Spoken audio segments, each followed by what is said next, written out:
Welcome back, MTG Joe here. Today we are going to be taking a look at the weekly meta breakdown at the top performing Mythic decks in Standard, Best of 3, Traditional Standard, Standard with a sideboard, however you want to call it. As we've kind of been doing the last couple of weeks, what we're going to be focusing on is in the last 7 days, the highest win rate, top 5 Mythic decks. And then we also have a couple community decks that aren't like heavily played, or kind of brews that are putting up individually some good win rates. So we have 2 of those that we'll also cover. As always, we get the data from UntapGG, what you see on the screen, companion tool that runs alongside Arena's client, aggregates user win rates, including your own, gives a whole bunch of cool stats, gives us like popularity of data, win rate, a whole bunch of cool things like that. Link for Untapped is in the video description if you want to get started with them. And then we will post all the timestamps and the deck list, so everything's in the video description. You can pull everything you need from there and get started with playing any of these high-performing standard decks.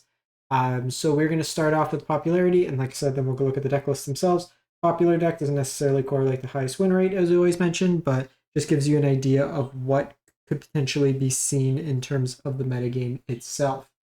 Before we jump in, you'll see in the top right-hand corner, we're trying to hit 15,000 subs on the channel. It's free, easy, helps out the channel. So if you enjoy this type of content, we do it for all the formats on Arena, especially like with events, metagame challenges, anything like that, qualifier weekends. We always come out with a video for the best decks to lead up to those events as well. So definitely do so, helps out the channel, greatly appreciate it. So popularity of the day. Esper Midrange, 15%. Boros Convoke coming in just a shade under 11. Azorius Controls at about 9. Golgari coming up next. And then we have the Temur Control, which is like the ramp deck. 5-color domain at 5, and then mono red at 5. So relatively flat. We've seen some ebbs and flows in terms of popularity of like Esper and stuff like that, usually correlated with like after the Pro Tour was up to like 30%. Giving a little bit weird data set right now with like the others just being pretty flat. But otherwise, like you can see Esper kind of in this range, just being very, very high, and then just slowly kind of drop down, all things considered.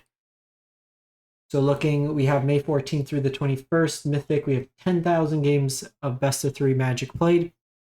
Highest win rate deck is the aforementioned Temur Ramp, Temur Analyst, Temur World Souls Rage, whatever you want to call it. The deck itself is basically a whole bunch of basics in these Kamigawa lands. And what they do, they sack themselves, they go to your graveyard, and then you get to fetch a land. They gain you a life. With Aftermath Analyst, you can sack the Analyst and then just kind of rebuy all those lands, so it kind of pseudo ramps you that way there. With Nissa out, it counts as multiple line triggers, so it gets you to filter mana. Also helps you to find elves, which happen to be the Aftermath Analyst as well. So it kind of gives you some value there. Once you generate a whole bunch of mana, you can either hard cast Virtue of Strength or just keep looping with the Virtue. You can then kind of buy back your creatures, including Shigeki, that buys back your World Souls Rage, which then lets you ramp even further and then fireball your opponent. You have Doppelgang to make a whole bunch of copies of things, and then just Memory Deluge to help you dig. Fires of Victory as removal, Ill-Time Explosion as removal, Colossal Sky Turtle can be used as removal, and then Deluge helps you with card advantage. Your sideboard, pick your poison, just a flexible removal spell, counter spell in 3 steps ahead. Turn the Earth first, any of the mill decks, so if they're trying to Jace mill you, you can play this and then kind of shuffle back on your upkeep. Traxxas Fall, just another flexible removal spell. You can mill over the Malavin Hermit, and then it gives you ability to have a counter. So in the heavy counter spell matchups, protect your stuff. Negates for the big mana decks. Tranquil Fillback, again, just a flexible card, blows up enchantments or artifacts, gains you life, eats away at the graveyard. For aggressive decks, you have Vampire's Vengeance, just a way to sweep. Kellen is a way if they're targeting your graveyard, for example, with like Rest in Peace, lets you have an answer to that, and then just another flexible kind of evasive threat. Bonnie is another way if they're eating away at your graveyard. So just kind of like you have your post board, Kellens, Bonnies, Hullbreaker Horrors, also very good against heavy counterspell. Titan of Industries, and Elemental, so Nissa can find it as well. All ways to kind of play around like your Rest in Peace, Soul Guide Lantern, anything that's doing mass exile of your graveyard. From there, we go to Boros Convoke, so the aggressive deck of the format, 74%. And then really just kind of the variable that you see a lot of times with this is how are they configured in terms of their 3 drops. So 2 War Leaders called, 2 Sanguine Evangelists, full 4 Recruiters here. You have Knight for card advantage, and then 2 Yodian Frontliners in addition to your 1-drop Artifact Creators. Ideal draws like one of these is a 1-drop, so either Novice Inspector, Voldaren, Epicure, or Yodian. Lethal Demolition, you can cast another 1-drop and Knight Errant of Eos all in the same turn on turn 2, which just boosts like a whole bunch of power. Myrix is in here, Inspiring Vantage, you got some Caverns all mixed in. Mirror Tech within the festivities, destroy temporary lockdowns or big creatures against the heavy kind of sweeper decks, removal decks, big mana decks, you can Invasion of Zendikar them. Rest in peace for graveyard decks, against control decks, or like heavy spell-based decks, you have Thalia. And then Urbrass Forge against like a lot of the black-based removal decks, the slow kind of control decks, things with a lot of removal. We then move to Mono Red Aggro, it's 73%.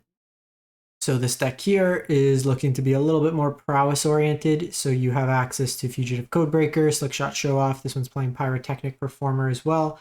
So you have 8 kind of morph creatures, disguise creatures. The Pyrotechnic Performer can throw damage at your opponent. Play with Fires in here, Lightning Strike for reach. And then you have like Monstrous Rage for the pump. Cases in the main as a card advantage engine, so lower curve and then just kind of refilling your hand. Full set of Mishra's Foundries in the mana base, so just having utility creature lines. Sideboard again, as mentioned, and the festivities for sweepers. Barrage for like the Esper matchups, blue-white. Furnace Punisher for greedy mana bases. Urbrass Forge again for heavy removal. So when your opponent's bringing like a lot of targeted removal or sweepers, stuff like that, you can go into a Forge Koth. Sideboard Plan, Witch Stalker Frenzy is another catch-all removal. For like bigger things for the most part. Doesn't deal with Atraxa, but most creatures can die to Witch Stalker. We then go to Esper Mid, so 67%. Prefacing, there's a lot of different ways you'll see this deck being built. Varied numbers of like Wedding Announcement, Tashana's main, Tashana's not main. Virtues can be anywhere between 1 and 4 main. So there's a lot of flexibility. The card that's always a constant is Rafine's Scheming Seer. Always as a 4 of. This version's got like a bunch of flash threats, a Fairy Mastermind, and then just a bunch of instants to kind of support it. Tashana's also being a flash threat. The rest main, cut downs, go for the throats, long goodbye, and then Deep Cavern Bat just use a nice kind of Thoughtseize adjacent effect. Hand Hate with the rest, Destroy Evil as we mentioned, you have your kind of anti-control package, some counter spells. Pest Control is very good against like Convoke or the low to the ground aggressive decks. Rest in Peace for the graveyard decks, Blot Out for big mana, deals with Atraxa, things like that. Artifact Enchantment Hate in the grindier black-based mid-range decks, you have Wedding Announcement, Alclazats for the non-exile removal, and then Gig's Command as a sweeper. Golgari Midrange is our next deck, 67%. So we see a lot of those kind of same cards, the cut downs, Duress Main, Shoot the Sheriff as they're opting to go for a removal spell standpoint.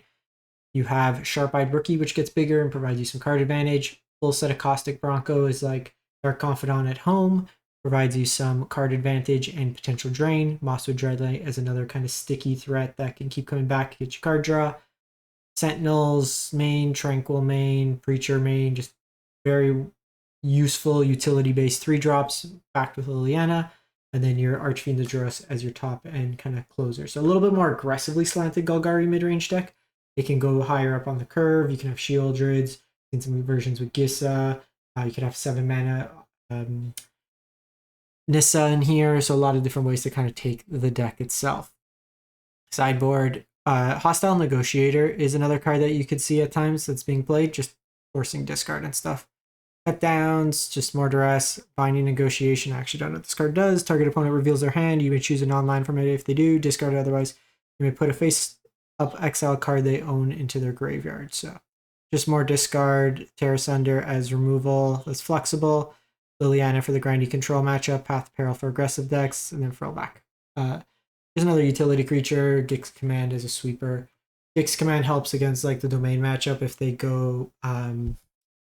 Actually, it doesn't, because it doesn't deal with the domain token maker. You'd have to go Path to Peril, which makes it a little awkward because you don't have a true sweeper.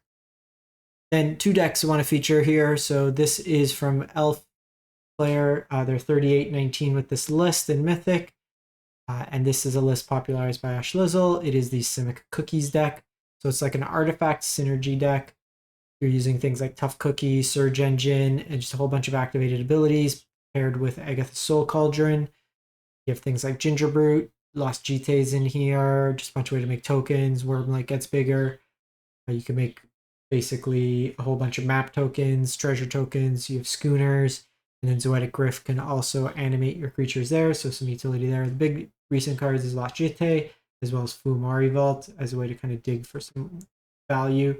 Honestly, another just big thing with the deck is having access to Botanical Sanctum. Being an aggressively slanted drop that's high density of 1 and 2 drops, you want your early line drops to come into play untapped. Sideboard, hard-hitting question as a way to deal damage, to deal bigger things, so kind of like your removal spell, but like fight better than fight because you just deal damage, so your creatures don't trade with something like Death Touch. Artifact Enchantment Hate, this like tempo play with Spell Pierce, Stamio Safekeeping for protection, more removal and witness protection.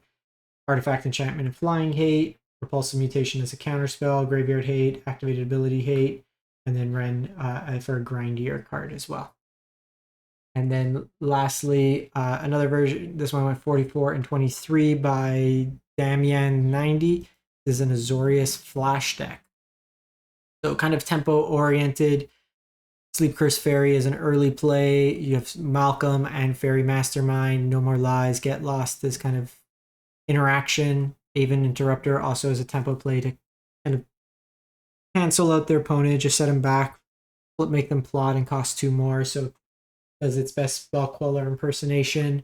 Errant and Giada as another way to play cards off the top of your library. You have Tidebinder as a tempo-oriented play, Wandering Emperor, Simadia, Virtue, some Sunfalls, and then Whale. So this deck can really take a number of different ways. You can be very aggressive. You can kind of shift up, play more of a control matchup, and that's kind of where tempo orients, where you can kind of wear different hats based on your matchup. Slip out the back for protection, Invasion for hand hate, Rest in Peace for graveyard stuff, Mono Red hate, you got Knockout Blow, Temporary Lockdown for aggressive decks, and then Farewell if you want to go over the top. So that's it for the week. Let me know what you've been playing, what you've been liking, and we'll catch you next time. Thanks for watching.